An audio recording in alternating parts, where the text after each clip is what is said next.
할렐루야. 하나님을 바라봅시다. 오늘도 하나님께서 레마의 말씀으로 큰 은혜 주실 줄로 믿습니다. 사람은 누구나 목이 다 마릅니다. 어쩌면 사람이 태어나면서부터 세상이 끝날 때까지, 사람이 이 세상을 떠날 때까지 계속해서 그 목마름은 진행될 수밖에 없죠. 목마름에는 크게 두 가지가 있는데요. 하나는 육적인 목마름이고 또 하나는 영적인 목마름입니다. 사랑에 대한 목마름일 수 있고 누구에게나 인정받고 싶은 그러한 목마름일 수 있습니다. 또 권력에 대한 목마름, 또 물질에 대한 목마름, 여러 가지 목마름이 있어요. 그러나 인간에게는 바로 거룩한 목마름이 있는 줄로 압니다.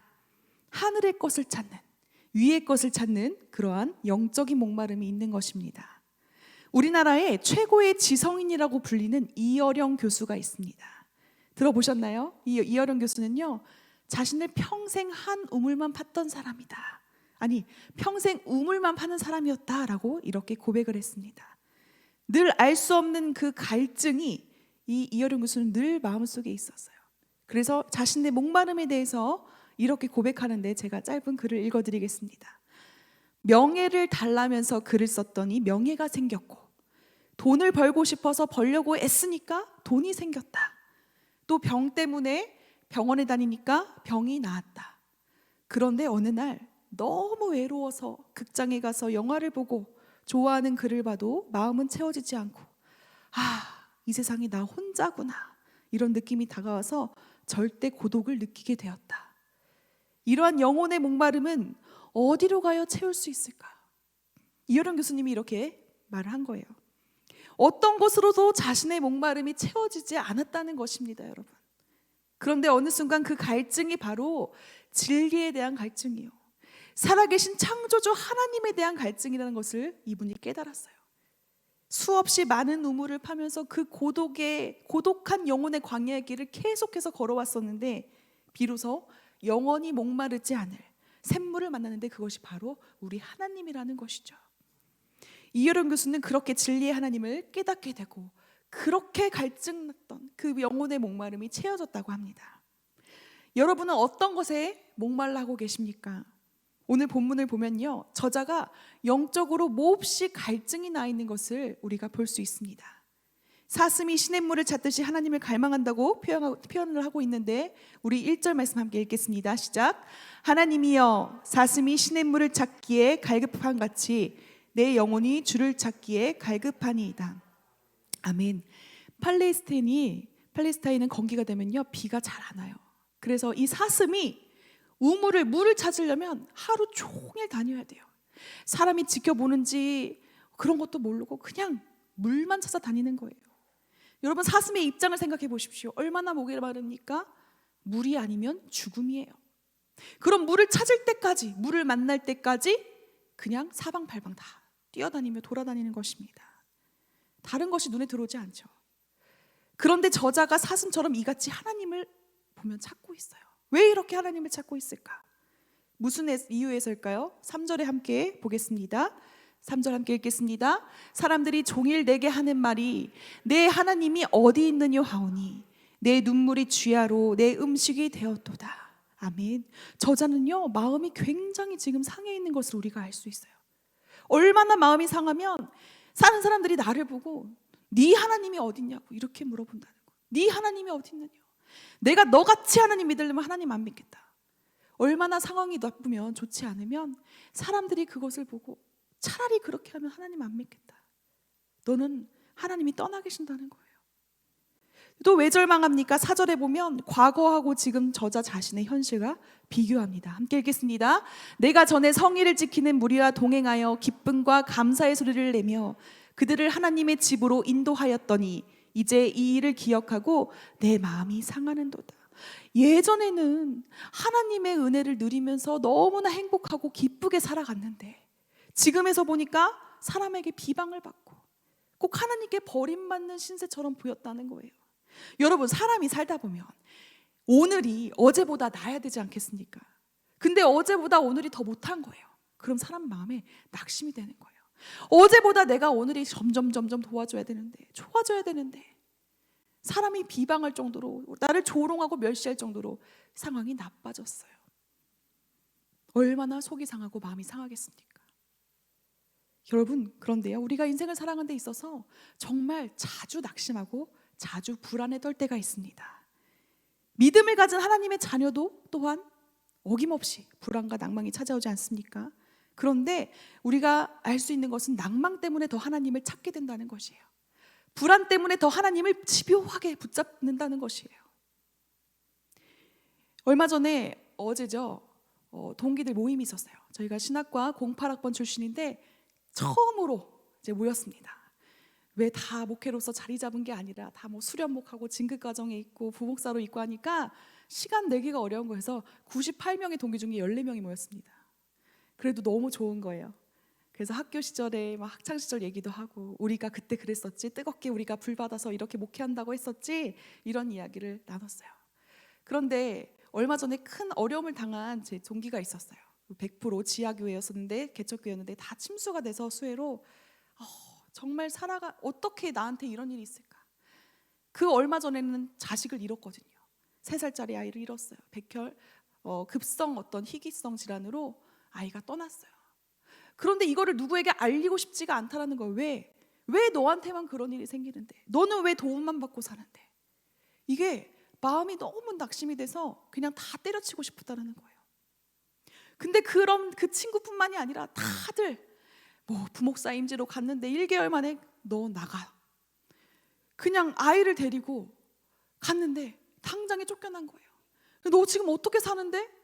수련 목회했던 그 월급들 모아서 그냥 잠깐 쓰면서 살고 있어. 다 어려운 거예요. 다.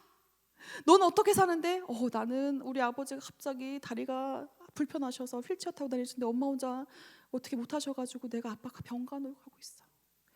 어쩜 그렇게 다 저희가 이제 하나님의 종 아닙니까? 목회자들인데 다 어려움이 있는 거예요.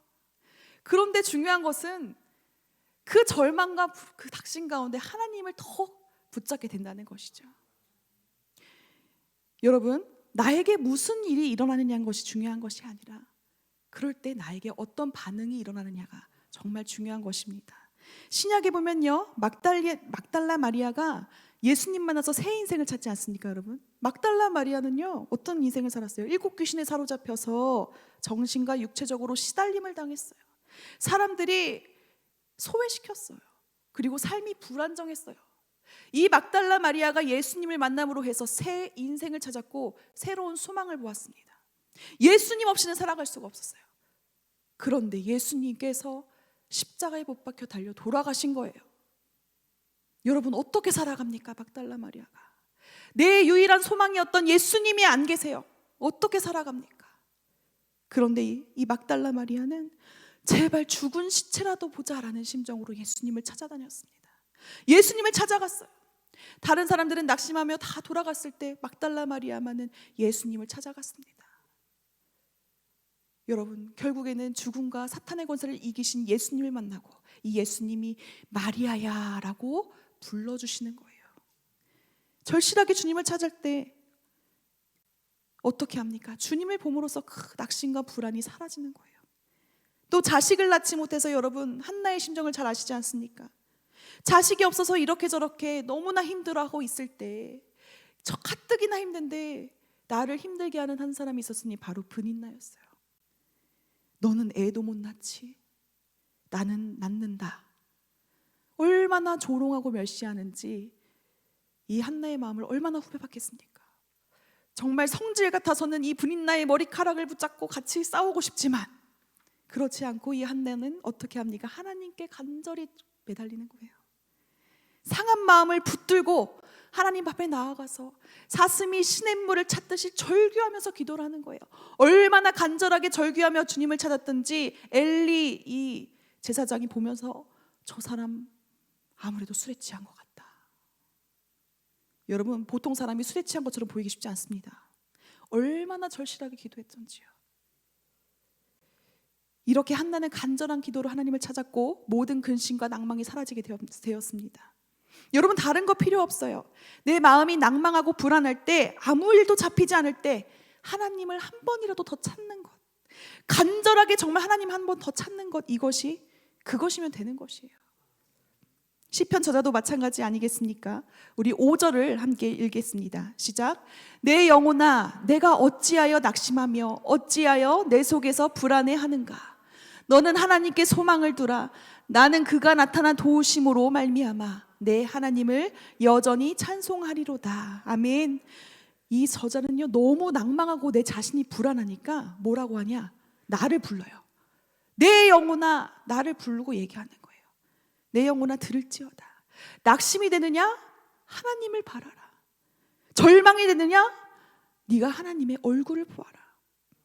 5절에서도 이야기하고 얼마나 간절하면 11절에서도 또 두 번째 이야기를 합니다. 지난번 제가 설교 때 간증을 했듯이 저희 어머니는 제가 중학교 때 유방암 수술을 하셨습니다. 암이라는 것이요 얼마나 사람을 두렵게 하는지 몰라요. 금방이라도 어머니를 잃을 것 같았습니다. 다른 질병보다 암이라는 건 죽음과 그냥 관련짓게 되는 거예요. 순간순간 두려움이 엄습할 때마다 이 시편의 말씀을 읽었습니다. 잠자리 누울 때 이 베개맡에 옆에다가 이걸 프린트해서 붙여놨어요. 어떤 말씀이냐? 오늘 읽은 말씀. 내 영혼아 네가 어찌하여 낭망하며 불안해하느냐. 찬양을 들어도 이 찬양만 불렀어요. 기적의 하나님. 내 영혼아 내가 어찌하여. 계속 이 찬양만 부르는 거예요. 그랬더니 오히려 어떻게 합니까? 하나님께서 내 마음을 평강으로 지켜주시는 거예요. 우리 힘으로는요 세상의 염려와 근심과 걱정과 불안을 떨쳐버릴 수가 없습니다, 여러분. 그러나 하나님을 내 마음의 주인으로 모시면 모든 두려움, 염려, 근심, 불안, 걱정을 다 끊어질 수가 있는 거예요. 그것이다. 시편 91편 1, 2절을 함께 보겠습니다. 함께 읽겠습니다. 지존자의 은밀한 곳에 거주하며 전능자의 그늘 아래에 사는 자여, 나는 여호와를 향하여 말하기를 그는 나의 피난처요 나의 요새요 내가 의뢰하는 하나님이라 하리니. 우리가 하나님을 갈망할 때 하나님께서 나타나 도와주실 줄로 믿습니다.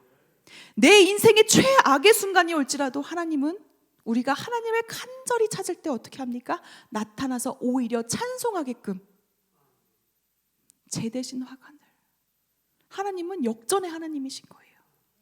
말씀을 붙들고 밤낮으로 기도하는 거예요. 밤낮으로 간절히 주님만 부르짖는 거예요. 저희 어머니는 그때도 말씀드렸지만 그 항암 치료를 하고 그 이후에도 계속 항암제 약을 먹어야 돼. 계속 투약을 해야 되는데 하나님을 바라고 응답을 받고 그것을 아예 드시지 않으셨어요. 그런데도 완치 판정을 받으셨고 지금도 건강하시다는 거예요. 여러분, 내 영혼이 살아계신 하나님을 갈망하는 거예요. 어느 때 나아가서 주님의 얼굴을 배울까? 이러한 갈망함, 이 고백이 우리의 고백이 되길 소망합니다. 인생의 문제가 해결받기 위해서는 하나님을 갈망해야 돼요. 아니 꼭 문제가 없더라도 하나님을 갈망하며 살아야 될 줄로 믿습니다. 중요한 것은 여러분, 우리가 우리 마음 가운데 갈급함이 있는가 없는가, 그것이죠. 내 영적인 목마름이 내가 있는가 없는가. 하나님은요 삶의 매 순간 24시간 내내 우리와 동행하기 원하셔요. 그리고 정말 깊이 우리의 인생 가운데 개별적으로 임하기를 원하세요. 개입하기를 원하세요. 그런데 솔직히 말해서 우리가 그것을 별로 원하지 않습니다. 정말 나의 구원자시오 소망이 되시는 나의 주 하나님이 내 인생의 주인이 되시고 우리 가정의 호주가 되시고 정말 하나님께서 역사하심을 보고 싶다면 절박한 심정으로 하나님의 말씀을 사모하십시오. 절박한 심정으로 기도를 하십시오. 오늘 내가 이 말씀 듣고 살아야 해. 여러분, 어떠한 마음으로 오늘 이 자리에 나오셨습니까? 내가 이 말씀을 듣고 나의 이 쓴뿌리를 뽑아내야 돼. 내가 변화돼야 돼. 이런 절박한 마음으로 설교를 듣고 계십니까? 그리고 낙심만 할 것이 아니라 기도를 해야죠. 기도해서 하나님이 왜 나에게, 우리 가정에게 이러한 상황을 주셨는지 깨달아 알고 지혜롭게 나아가야 되지 않겠습니까? 잘 아는 권사님이 계세요. 이 권사님은 카카오톡 프로필 사진을 보면 얼마나 잘 사시는지 몰라요. 한 주는 동유럽, 한 주는 북유럽. 부러우시죠? 한 주는 뭐 안 가시는 곳에 땅 끝까지 갑니다. 그런데 아들들도 있어요. 뭐 딸 둘의 아들 하나, 다복한 가정을 이뤘어요. 남편은 은행장이에요. 은행장이 그렇게 돈을 잘 버는지 모르겠으나 너무나 잘 살아요. 명품백, 각도도 항상 사진 찍을 때 이렇게 찍습니다. 가방이 잘 보여야 되니까. 정면으로 찍은 사진 하나도 없어요. 다 이렇게. 샤넬, 루이비응 이런 거. 그런데 이분의 걱정이 있었어요. 뭐냐? 막내 아들, 하나밖에 없는 아들이 게임 중독에 걸린 거예요. 그런데 차라리 프로게이머처럼 요즘 돈도 벌고 뭐 그렇게 하면 참 좋은데 실력도 되지 않으면서 그냥 아빠 엄마에 대한 그 반항감 가운데 그냥 막 노는 거예요. 그리고 가출도 부지기수예요. 머리 하다가 그냥 가는 거예요. 어디 가세요? 아들 찾으러 가는 거예요. 여러분, 아무리 명품백 들고 있으면 뭐합니까? 아들이 정신을 못 차리는 거예요. 그런데 이 가정이 간절히 하나님께 부르짖기 시작했어요. 정말 메이크업 안 하면 시장도 안 나가시는 분이 그냥 뭐 화장 세수도 안 하고 그냥 교회 나와서 엎드려 기도하시는 거예요. 아들을 위해 작정 기도해야 될 것 아닙니까? 아들을 살리려면. 소중한 아들이기에 기도했어요.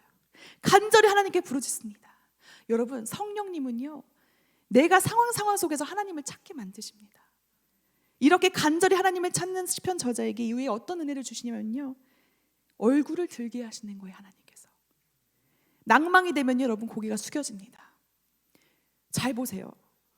낙심이 되는 사람들은요, 눈을 똑바로 마주치지 않아요. 시험 든 성도들의 구별법, 눈을 안 마주칩니다. 잘 눈 마주치지 않아요. 식사하시고 가세요 하면은 네 이렇게 눈을 안 마주쳐요. 낙심이 되는 거예요. 고개를 푹 숙이고 삽니다. 그런데 나중에 보면요, 하나님을 간절히 찾아서 하나님이 그 사람의 얼굴을 들게 하시는 거예요. 들게 하실 뿐만 아니라 광채가 나게 하시고 오히려 나에게 역사하신 이 하나님을 찬송하게끔 만드시는 거예요. 가만히 있지 못하게 만드세요. 나에게 있는 현실을 변화시켜 주신 하나님께 너무 감격하여서 기뻐 찬송하게끔 하나님을 만들어 주십니다.